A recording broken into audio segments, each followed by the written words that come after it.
everyone, welcome to La Ville. Thank you for joining in today. It is June 9, and today we will be presenting our third episode titled Living in the Village, the UnShared Experience.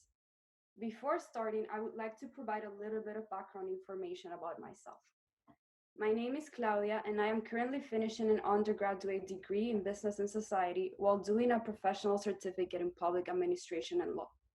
I am the Chief Communications Officer of YVHA, and I also represent international students.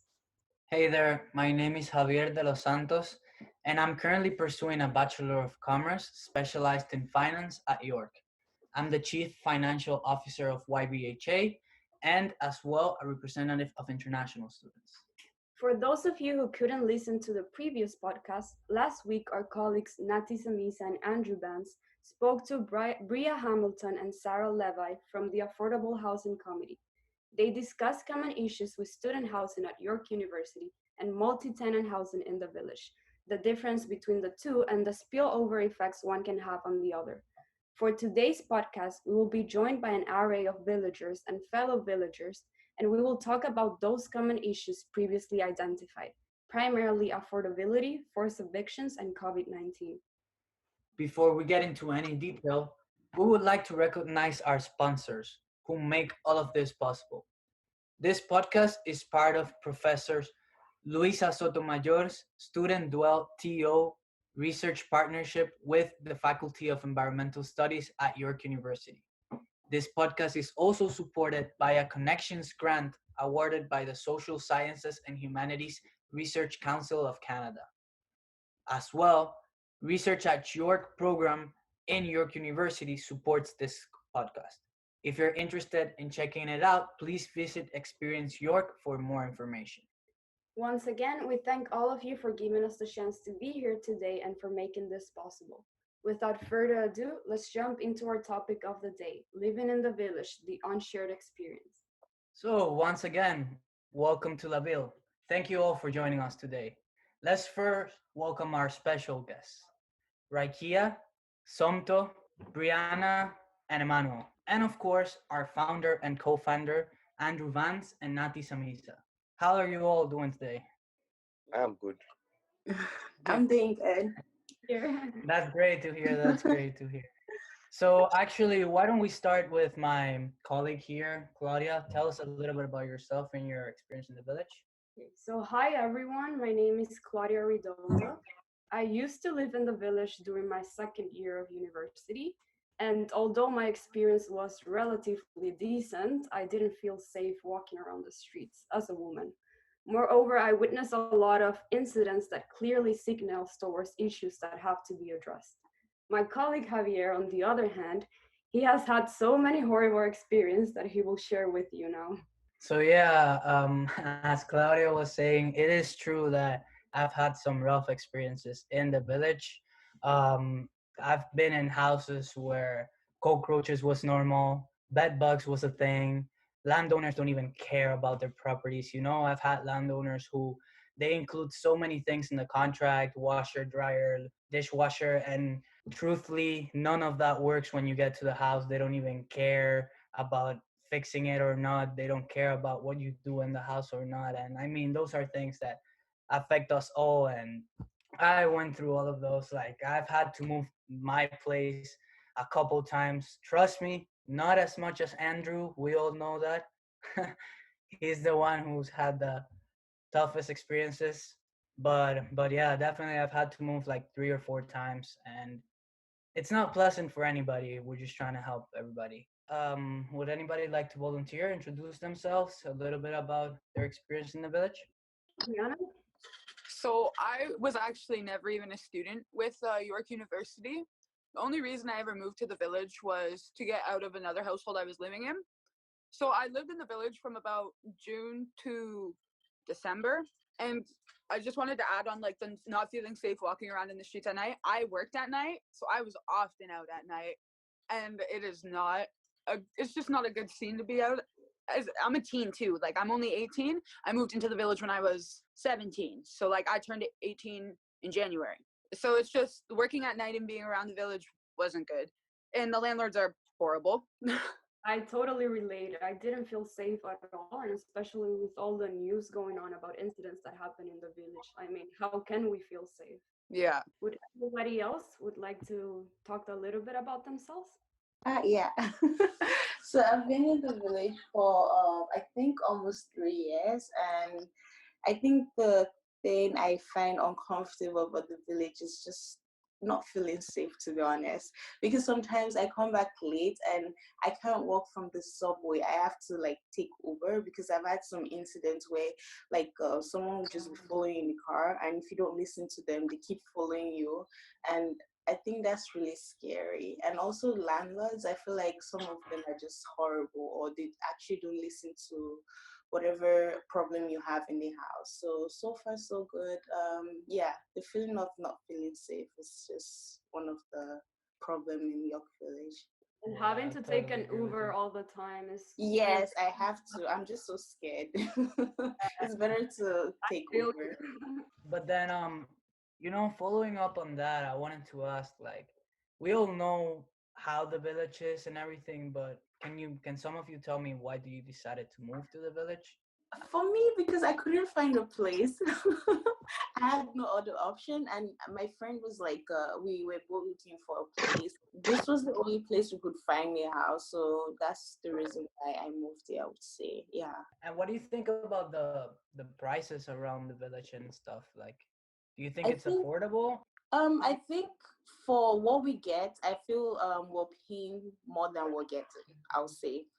Because we have like, for example, in my house we're like 11 of us, and it's just, I feel like we're just paying more. Because like, how will I be paying, like, let's say for example 750 or 800 for a small room, and I'm sharing the house with like 11 people, so I would say they charge us more than we get. Yeah.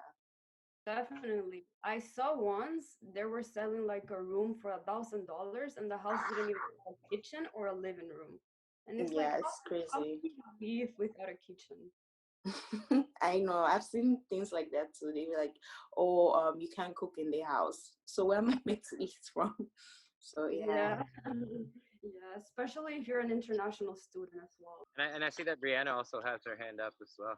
About the affordable rent, that's the reason why I moved into the village. It was, I didn't want to be kind of anywhere near Jane-Finch. I was coming from Jane and Wilson. So the only reason that I moved into the village wasn't even the rent up, to be honest, because I could have afforded a bit more. But I had a housing worker that was through Park, which I think is like Parkdale and Recreation Fund, or it's something that's actually in my neighborhood where I am now. And they assigned me a housing worker because I'm part of a voluntary youth service agreement with the province, I guess. So it was literally, I was offered this room. It was this price. I had to sign these conditions, or I have nowhere else to live.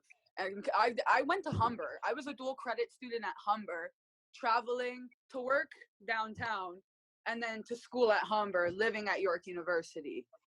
And nothing, and to follow up as well, the dryer didn't work. Like they don't fix anything. Like it may work when you move in, but if it breaks, you're SOL. And where is there a laundromat or anything remotely close to the village that would even help us like that?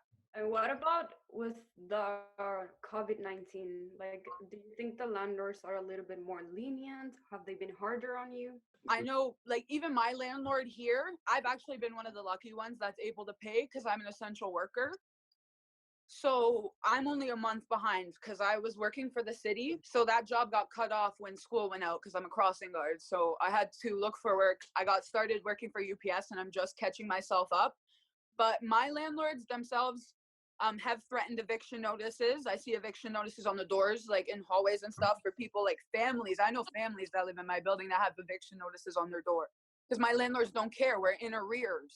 I'm in arrears, but only by a month, so they can't do anything. But they're evicting people. They're sending emails out. They're raising our rent. I thought They it was. raise our. I pay $1,600 for a bachelor in downtown Toronto, and they're raising it like I think 2.2% because the legal limit is 2.7, and it's going up by $40 in like 2 months. And that's like, why are they bringing that out Wow. during a pandemic? Wow, yeah.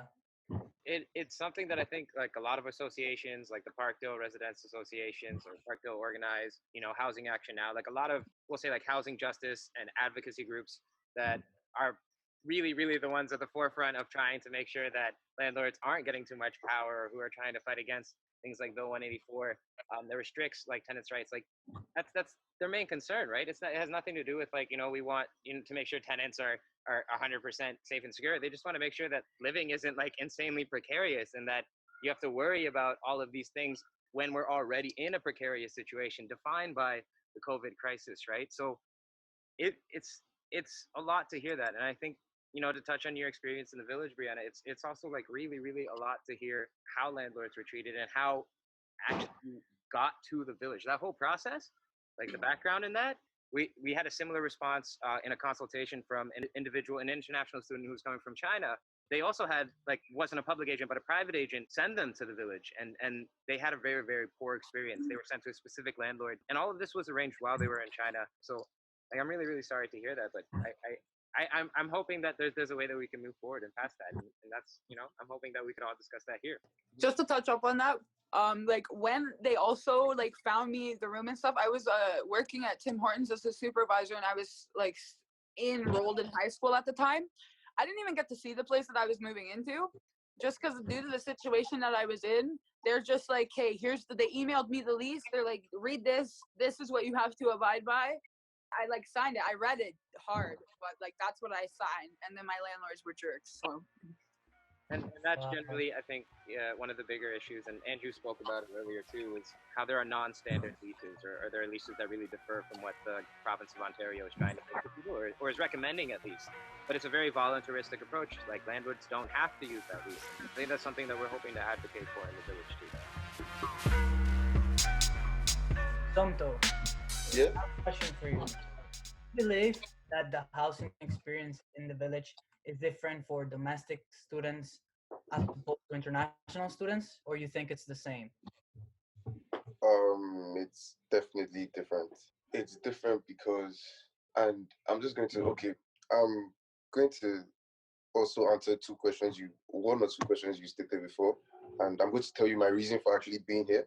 I'm in the village based off school, like York University here, and I know the village is quite stressful. It's quite annoying, but like I've told Nathi this before, here kind of reminds me of home, which is part of the reason why I'm here, because like there are a lot of Nigerians, and like it's quite it's actually quite, I won't say diverse, but yeah, like a lot of my people are here, so it makes me feel like I'm home.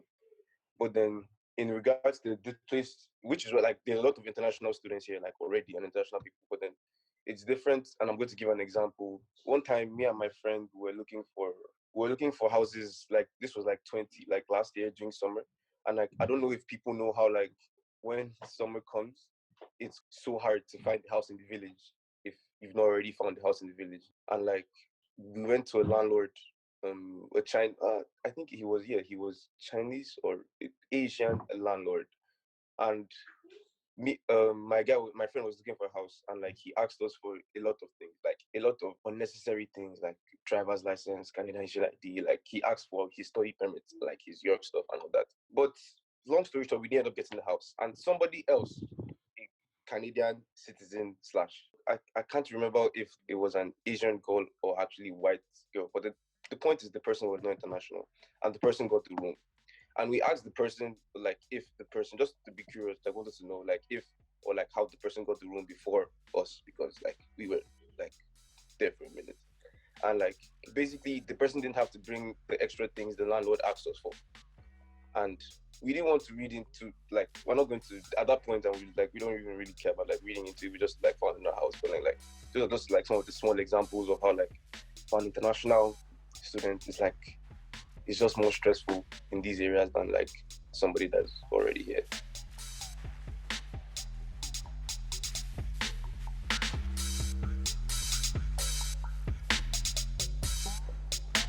Fun fact, you asking me to get a driver's license or a Canadian issued ID in this country, obviously it's harder for me to get a Canadian issued ID than somebody that's Canadian.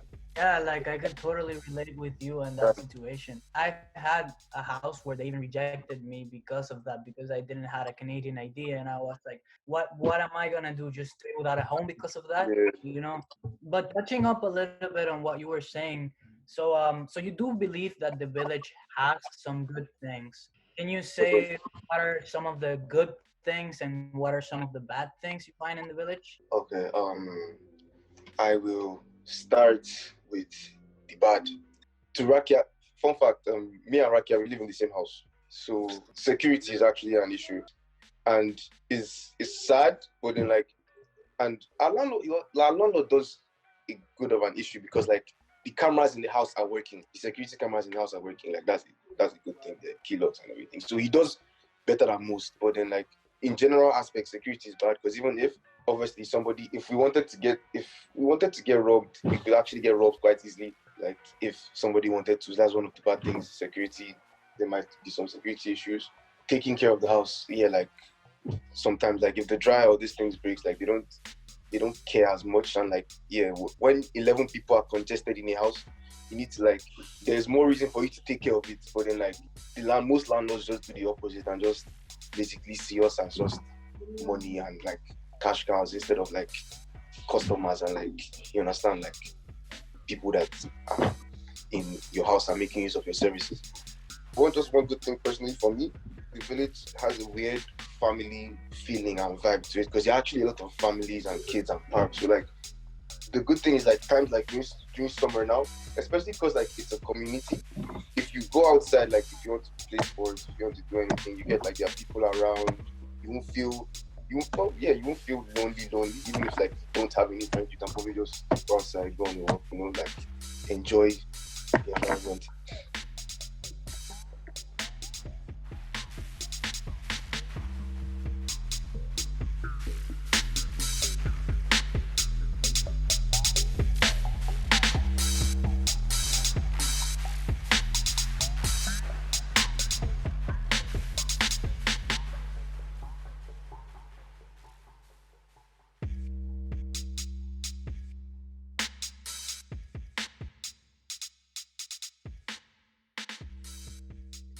So, Britannia or Emmanuel, we haven't heard from either of you. If any of you would like to share your experience in the village with us. Oh, I can go first. So I have lived in the village for like a full year, maybe like a year and a half. I started living in the village like directly out of res, like from my first year. Um, my experience have like I feel like they've just been like learning experiences for me, which is why I like joined so abruptly because I wanted to hear like what other people were experiencing. But yeah, that's about it for my experience right now. So, you haven't had any negative experience in the village, right? I have had a negative experience. I'm living through a negative experience actually. Would you mind sharing the details? So I moved, like I subletted a room before I actually moved here. So from res, I went to my sub or sublet to this space. So I moved here August of last year, and I had to move really, really quick due to like a bunch of like I had to get out of my sublet and into somewhere else before the school year started. So I was looking for something very, very quick. When I first came here, I was like rushed to sign my lease. I was rushed to give like my security deposit. Then when it was time for me to like come and view the room, the furniture was just like not I couldn't even live in here unless I bought my own furniture. Like the bed was broken. Like the furniture was just like not it. So I actually had to like completely buy like all new furniture before I could even move in. And then as I started to like live here a little bit more, I noticed like the laundry was like coin operated, which I was not told, and I couldn't really do my laundry as much. The bathroom, it's actually shared with one other person, but the way the bathroom is set up, actually like anybody can walk up the stairs and use the bathroom, and it happens to be a very like lively house, so a bunch of people are always coming in and out. So the bathroom is always like very disgusting. Same with the kitchen. Like it's always just like very gross. Like that's just been my experience here. And like yeah, that's just about it, to be honest. Like I can't really get into like all the deets, but yeah. I'm so sorry to hear about your experience. That's so bad. We had a similar experience actually. We had to buy all of the furniture. The laundry wasn't working. When we talked to the landlord to fix the issue, he didn't respond up until like 4 days after, and we needed to do laundry. Yeah, So yeah, that's was a similar horrible. issue with me. Like I text my landlord a lot, and well, I guess it's like two brothers that live here, and their like dad owns the actual house. But like whenever I message about anything, like it takes like maybe like actually sometimes I don't even get a reply. Like you'll see like my huge paragraphs and like no reply, but like I'll hear them outside and stuff like that. So yeah. And do you think the village is affordable in your perspective? Um, I do think it's affordable, but I also recently just learned that it's like not legal to be living in a house with more than 5 people and sharing like a kitchen and a bathroom with them. So like yeah, it is affordable, but is it really like ethical, or are you just like just using this situation to your advantage? And to clarify on that, there are definitely, I think there are some regulations around how many people can be living in a house, especially like a single family home, like what is considered a single family home. But over the course of time, of course, we've seen, rooming houses pop up, and there have been bylaws to acknowledge that. And this is just a really good time to say that there is also a bylaw that came about with the 2013 Harmonization Act that made it so that rooming houses are permitted. So if y'all are interested, you should go check that out. I just wanted to add that comment there. Hey, Rihanna, did you also wanted to add something? Yeah, my rooming house was illegal. It had 16 rooms. It had no living room because they made like every living area that they had into a bedroom. My room was not an actual room. You could see the crack just by the window, like where, because they put it on the frame. Like, I don't know why they wouldn't just move it over like a couple, like an inch more to not be on the frame of my window. But there was a crack into like my neighbor, my other roommate's room. There was over 20 people living in the house, though, let alone being 16 rooms. Oh my gosh, you just reminded me. My window has been broken since August 30th of last year. It's been winter, it's been summer, it's been fall, it's been spring. My window does not fully close at all. Like at all. You can ask my boyfriend. It does not close. My window didn't close Yeah. either. It didn't turn. Like, it closed, but it did not lock in the winter. I mean, that's something that's even dangerous, Like, what do you do in the winter? What if you do if a storm comes or anything? And most of these landowners don't even care. They don't.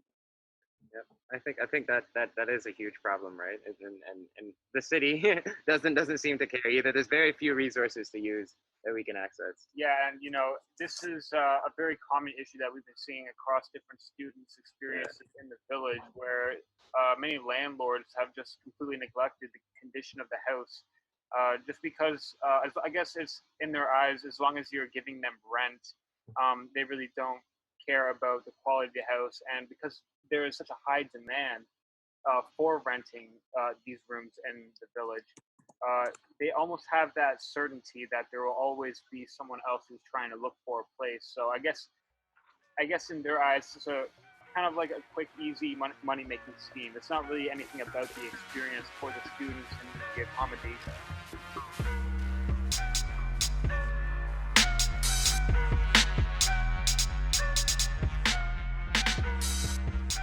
So we would like to just move on and hear from Emmanuel. We haven't heard from him. Do you want to share a little bit about your experience? Uh, yeah. My experience so far, I've lived in the same spot for like 3, 4 years, and it hasn't been bad because my landlord lives in the same place that I live in, right? And like I told Nat, he lives in the same place, and I like so like he takes care of the house because like he's kind of like the caretaker and the landlord. You know how like girls like some people have like caretakers, and they have like people who manage the house or whatever, and you have the guy who owns the house. So he does both, and he like does like because his kid he doesn't live here by himself. He lives here with his child, so he kind of like he has to take care of the house the best he could.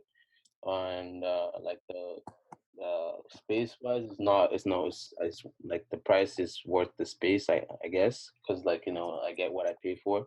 So like as for anything like when it comes to like having problems in the house, he has a tool in the house. He has, I guess, he takes care of everything when he can. And I don't have anything bad. Like Jim, like to be honest, is like people are talking. I know people talk a lot of like negative things about their landlord. Like he's one of those very few people, like handful of people that I would like give recommendations to.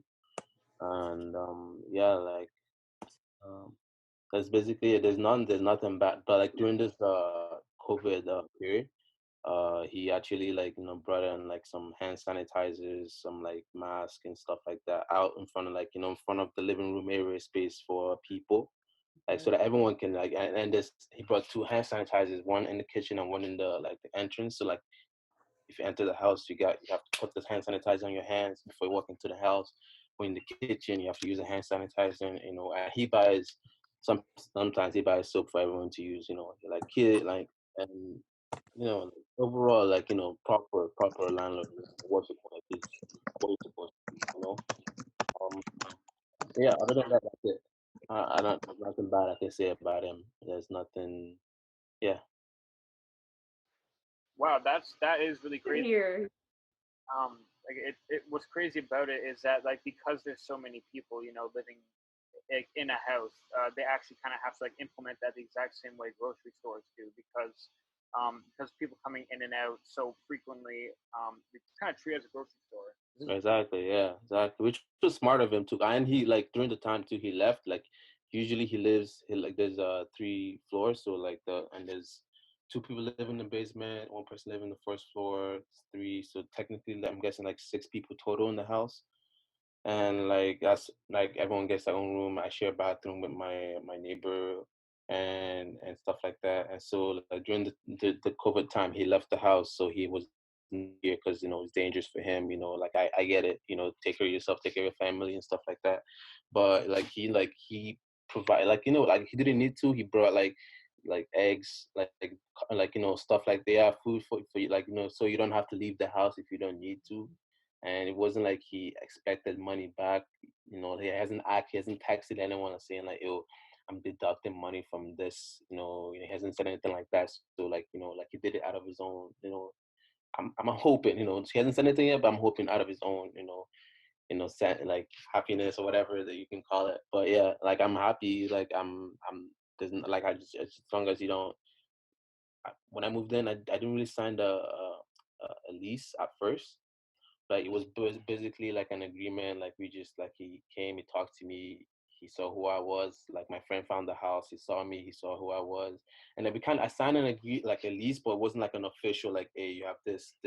After this, you have to re-sign the lease, and pay. Like it wasn't like something like that. Basically, like, hey, this is my house.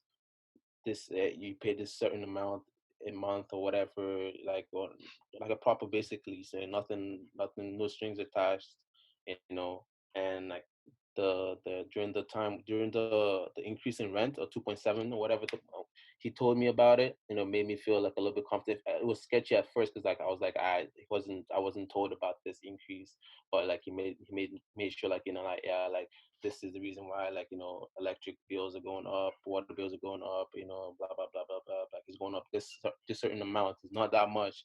It's within my budget for sure. I was like, there's nothing wrong. And definitely like like the room is not it's not a big house, it's not a big room, but it's comfortable for like at least one person, 1 or 2 people.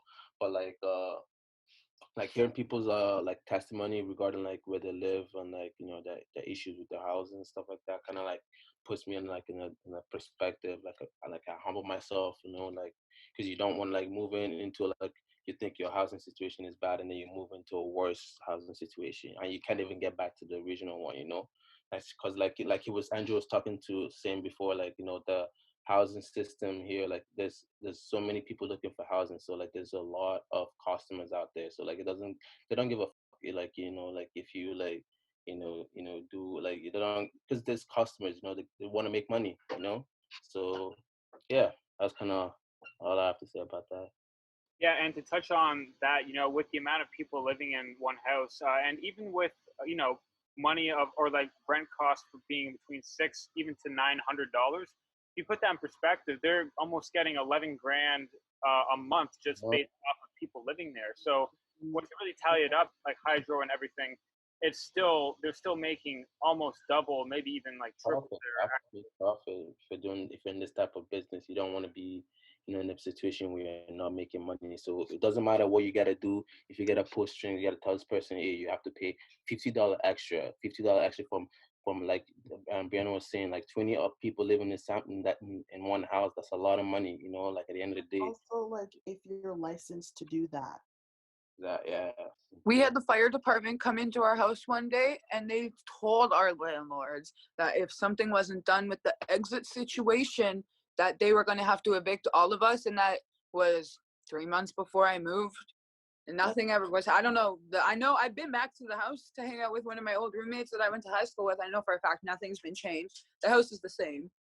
So like what happened with that? Why didn't the fire department follow up when there's one right down there? And there's a lot of houses that are like violating the laws with the fire exits and things like that. Some of them that are hazards that are still being run by, and the landlord's like, it's all about profit.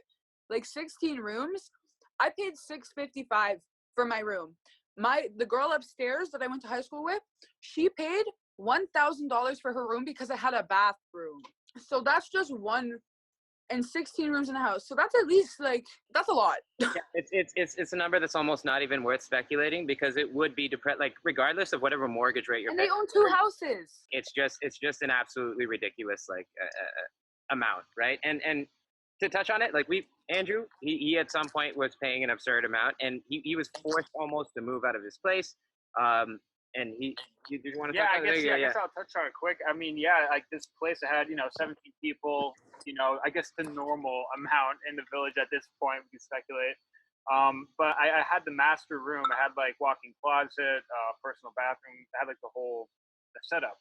But when it came to January, and I talked about potentially renewing my lease, they said, well, unless you have $400 more, you're not going to be able to. And I was already paying like $1,000 for the room a month just because I needed that privacy. Because again, what a household of 17 is like. And yeah, I was basically forced, not forced evicted per se, but I guess just kind of shoved out for not having enough money. Yeah. And there's been more stories than that. I remember he was actually forced evicted for one of those very fire concerns that you mentioned, Brianna. So it is a problem, and the fire department, they don't seem to follow up, I guess, enough based on our experience. And when they do, it's ad hoc, and the people who actually bear the burden of that or the brunt of whatever actions they choose to take are the tenants, and the landlords just say get out, and or at least they give you a warning, right? And they let you know, like, hey, if we don't meet this code, or if we make these changes, or whatever it is, something that gives us a reason to increase the rent, then you can leave, right? And that's what it ends up always being. To touch also on that 2.2% or 2.7% rent increase that you mentioned earlier, Brianna, it is completely legal, but they have to be able to justify it, right? And that these are the kinds of things that they do to justify it, especially as like landlords, private landlords in the village.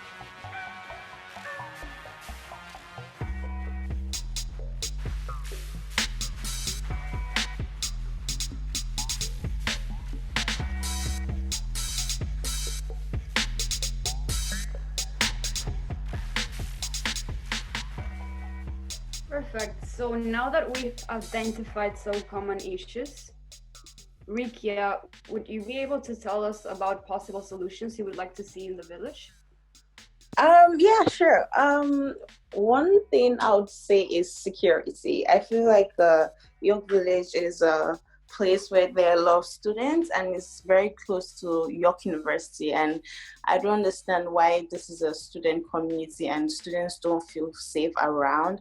So one thing I would like to recommend is, I don't know what it's called, but there's a emergency like button around the school, York and other schools. If that could be around like in the village, that would be really helpful. So in case like you're working at night and you can just press the button and someone can help you or something like that. I feel like that's one of the solution I would say. I think that's the only thing I have right now.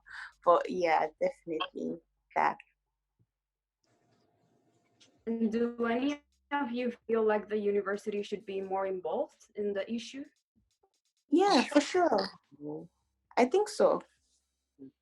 I think they should be involved because students pay their tuition, and this is a community where people move away from their family to stay closer to home, so that it's easy for them to like go to school. So I feel like the school should kind of be involved in terms of security. Yeah, especially because there's a lot of international students who come to this country only to go to York University.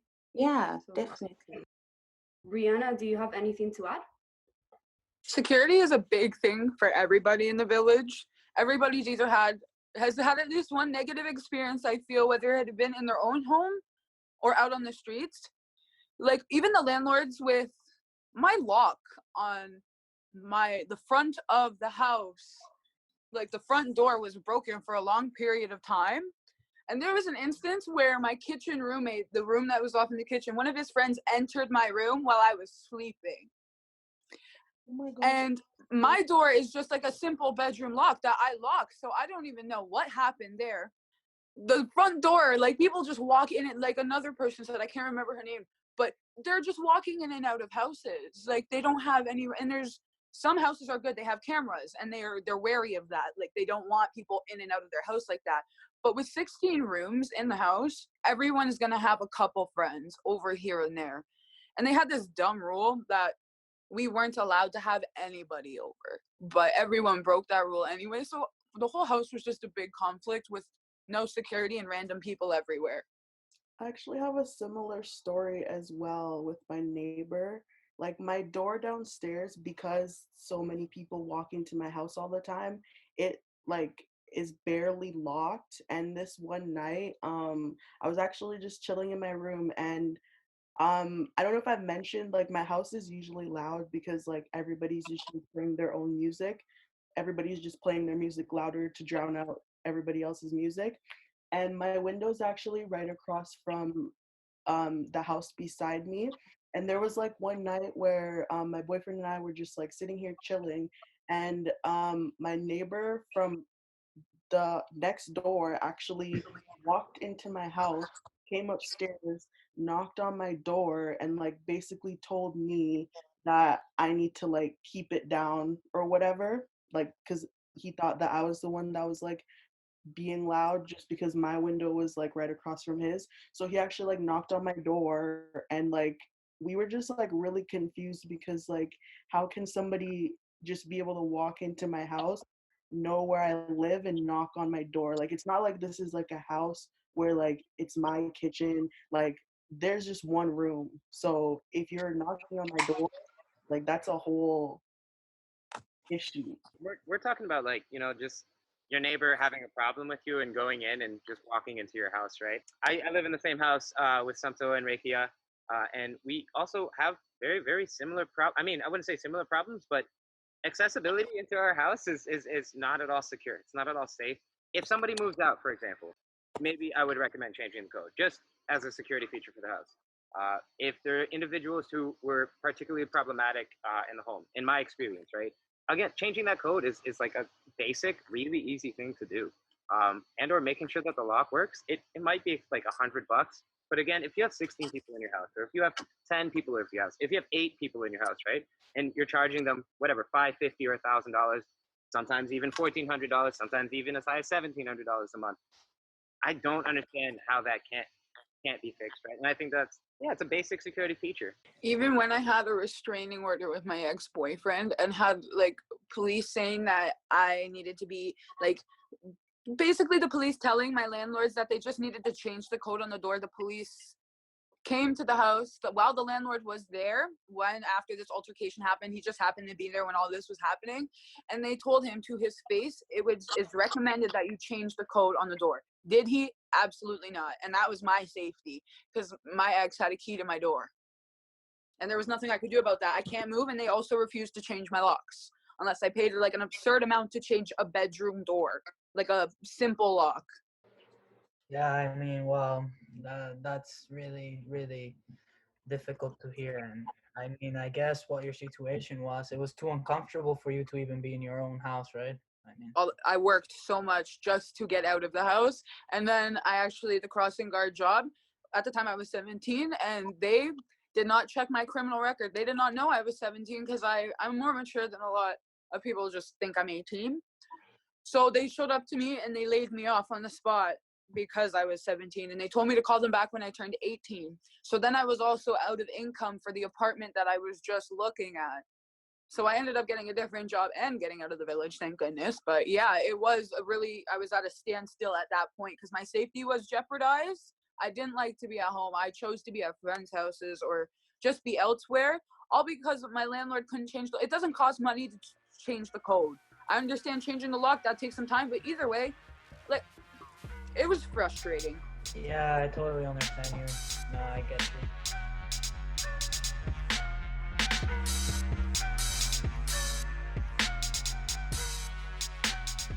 So, Santo, just a quick question for you. Yeah. Do you have any advice for the villagers? For any people who want to live in the village, how can they make their experience better? Stay strong, stay happy, and I feel um very cliche quotes and thing, but then I feel the people actually make the place you live in still, regardless of whichever place you live in. So I would advise, which is why I when my first year here, I was I was quite alone, especially because my brothers went in the country yet. So every single one of my friends that were looking for universities or were looking forward to school, I would actually suggest Canada to them just because I would want them to come here so I won't be here alone. So I would actually advise if if if you end up or anybody that ends up coming to the village, don't be bullied because a lot of people are landlords, like we just talked about, to try to like cut you short and take your money, and like just be smart, stay sharp, come with your friends and find a friends and support system if you can. No, no, thank you so much, Santo. I actually, I did have one last, I think, question for everybody. In just, we're talking about like what you could recommend for the villagers and/or solutions, and Reiki touched on it, and Santo just touched on it. But I kind of wanted to hear personally, for me, what do you guys think are things that we can do? What are things that we can recommend to villagers? And I think I'll start with Britannia. I feel like there's a lot, like, but for villagers, I think definitely just like if you can just try and do your research when it comes to like looking for a place. I personally think that with like how like common it's become for like York University students to live in like housing in the village, like there should be some sort of like protection when it comes to like where we live. Like I feel like we just like live in people's houses at this point. Like there's no protection. Like there's a whole tenancy act for when it comes to actually like renting a place when the landlord has a license, but it just like seems really careless that like we are students. Like most of us are coming out of our parents' homes. Like most of us have like zero experience like actually renting a space and actually knowing what our rights are. And I feel like this is just like they say that like university and like university housing is supposed to basically like like a leg up when it comes to like going out into the adult world. But I feel like this is not a very positive way to introduce us into this world because we're not protected. It might be affordable, but it's not very ethical. Like I don't think it really gives a positive, like it doesn't give a positive lesson to people who are trying to go out into the world. It's just holding all of us back, to be honest. Like we have no choice at this point. I completely agree. In environmental studies and in qualitative and quantitative research, there's like this understanding that things are really extractive and it just seems to really take. And that's, I think, what is at the core of activism and advocacy, is trying to make sure that there are things in place to make sure that, they don't extract too much, at least, right? Or just end up taking to the point where there's no benefit or any good that comes out of it. So, I mean, thank you so much for your response. And then Rekia, what do you think? Yeah, I think awareness is really important. I feel like a lot of people don't talk about it. It's just like we hear from like our friends, like personal, like whatever we've been through, we don't really talk about it. And I feel like York University should create awareness. Not only York University, there should just be like posters around, or I don't know, just something that would just if there's awareness, then people would be more aware that, oh, okay, they shouldn't be armed to students, and there are going to be consequences for their actions. And I know there was a situation, there was like a stabbing at car park, and I feel like that situation could have been avoided if she had someone to, like, if no one found her, something bad would have happened, like she wouldn't have been alive. So I feel like there should definitely be awareness, and the school should take precautions and stuff like that, and talk to like community police. I don't know, just awareness, I would say, in general. Yeah. No, I completely agree, and I think that's one of the big things that we do with YVHA, or that we're trying to do at least. Yeah. We try to do it at York, and we try to do it in the village, and it works, right? When we do bring it up, and people really respond well. And Santo, what about you? What do you think? One thing that could actually be done in the village, and like to Raki and everybody's points, awareness and security, York should actually take responsibility and start to take more responsibility for this village, which is right next to them and basically named after them. And like they technically also own some property and already have some responsibility in it. And I feel like if they invest more in it, they could actually find a way to make money and make everybody happy at the same time. But then, like, yeah. Okay, no, absolutely. And actually, you're touching on how, like, it's named after it, York University Heights. On June 25th, we'll be joined by 3 different professors, and they'll actually talk about what that naming process entailed, like what it did to symbolically almost extract, again, from the broader Jane-Finch community. So that was a really, really good point to touch on that. And sorry, Emmanuel, you were going to say something. I apologize. No, it's all good. It's all good. I thought I had, like, it was a question towards me. Like, my bad. Something I want to see in the village, like, to be honest, I like a lot more like community stuff. Like I guess it's coming. Like like buildings, and like people are making more buildings and stuff around us and stuff like that. Like I mean, like more like basketball courts and stuff, like where you can like go and shoot around. Because like the closest basketball court that we have right now is nowhere near us. Like outside basketball court, like all the way in the, like inside the village and stuff like that. So, like that little things like protection, like having more security for people who are like don't feel safe in the village. I understand why, like sometimes I'm outside my house, I'm just chilling and just minding my business, and like I see people walking down the street, and they switch lanes, they switch to a different, like the different side of the street, because like they don't feel safe or whatever. They don't feel like is there, like people have different way of they've experienced the village. So I don't judge them based on that. So a way to find a way to make people feel more safe, more more easy to just walk back to their home, like after work and stuff like that. That would be nice. I wanted to add like another thing. When we're talking about like police and security, and maybe erecting like those like emergency phone lines, and the question about like who to go to, I think is a really big problem in the village, right? And I think when you go to like York University and you want to ask for help, there's a certain response, right? Increased security cameras, or the security guards at the end of the parking lot in the case of the incident that happened at the end of Leach Street that Rakia mentioned with the stabbing. So what we see when you go reach out to police too is increased surveillance, more police officers in the area. And I'm not speaking on behalf of anybody, but me personally, I think it doesn't add to a sense of security. It adds to a sense of scrutiny, and it adds to a sense of being watched and being very closely monitored. And I think that adds a different layer of insecurity for at least many people, right? And when we're talking about the police, we can also consider anti-Black racism. That's extremely prevalent right now in the media, and just I think it's representative of a different issue, something bigger, something different. And I think we'll be able to touch on that a little bit later. And I think the last person is Brianna. I know you no longer live in the village, but what's something that you would like to see that would maybe make you come back? I want people to be way more educated on their rights. Being young people out on their own for the first time, like she said, coming out of parents' homes, like different situations for everybody. A lot of us don't know anything about what we're allowed, what we're signing into. Like I know a lot of my friends personally, they're young. They signed leases and stuff that they had, some of the rules and stuff weren't even stated. Like certain things I had to tell them that your landlord can't do that.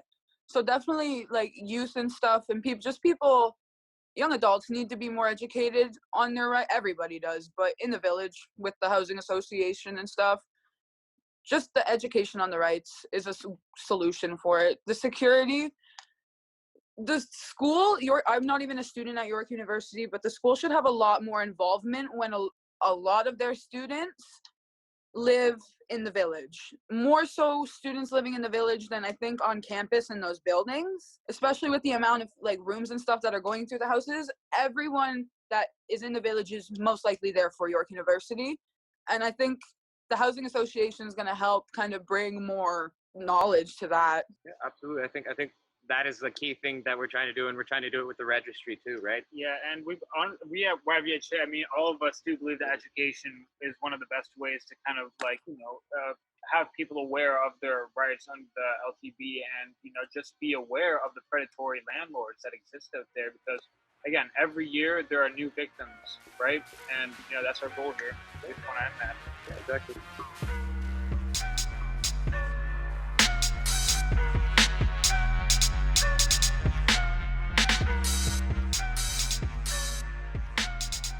All right, folks.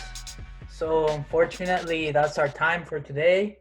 But we would really like to thank all of you for taking the time and joining us today here and sharing your experience with us. It was really great. We really learned a lot. Thank you all for making this possible, and we really enjoyed our time today here. Thank you. Yeah, no problem, bro.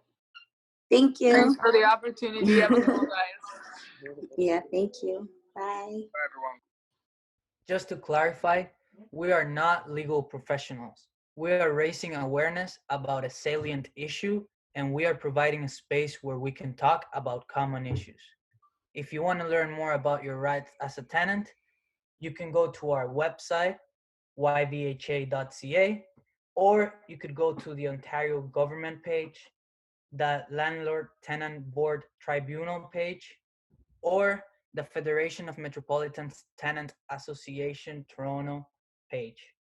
If you also want to learn more about students and multi-tenant housing, you could visit York University's website where they have a section on that, or you could visit the City of Toronto website as well. So if you want to learn a little bit more about the village and our association, please feel free to visit our website, yvha.ca. If you have any questions, inquiries, or story, email us at yorkvillagehousing@gmail.com. If you live in the village and you want to join our private Facebook group, please feel free to do so. It's York Village Housing Association.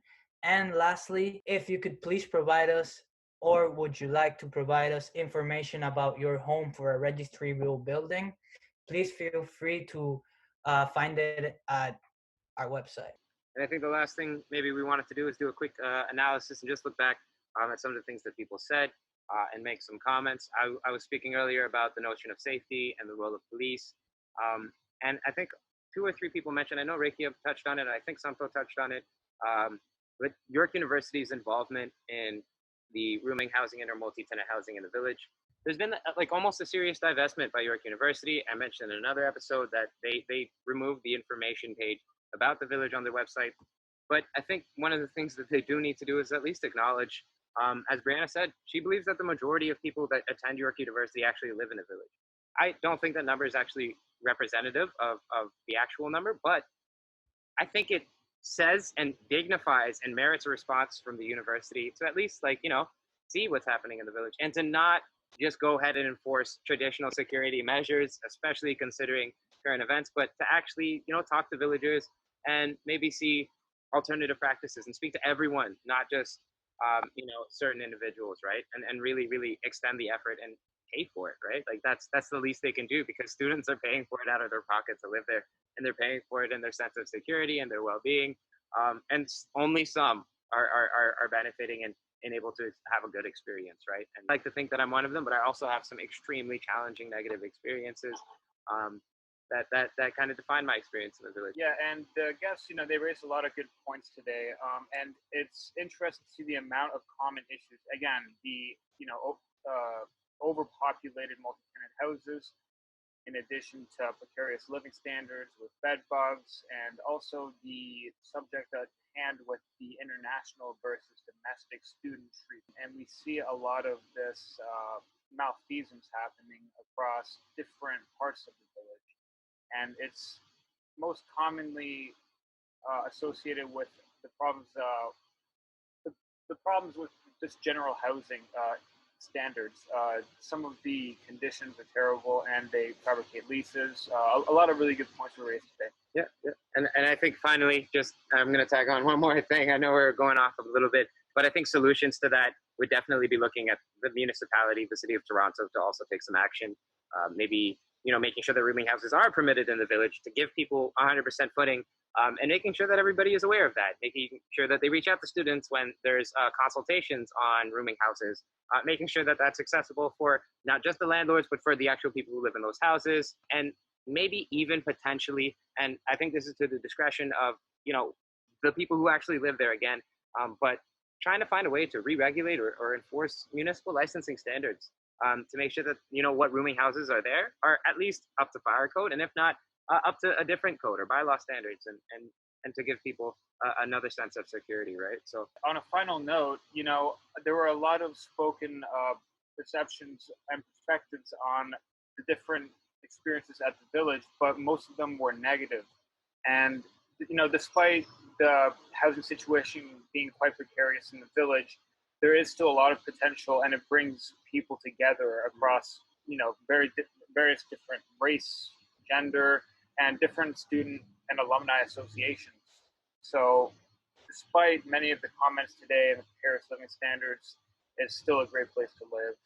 Yeah, so thank you so much, Javier and Claudia. Really, really appreciate y'all joining us on today's podcast and hosting. You're a huge part of YVHA. You really, really make it possible. And what you guys have shown us, taught us, the people you've introduced us to, and the work y'all do individually. I'm excited to see what comes ahead of you for your careers. I'm also looking forward to what comes ahead with YVHA and the next year moving forward. So really, really appreciate you guys taking the time to do this for us. Thanks for joining in today. I'm Andrew. This is Nathi. And this is Lavelle. Have a good one, guys.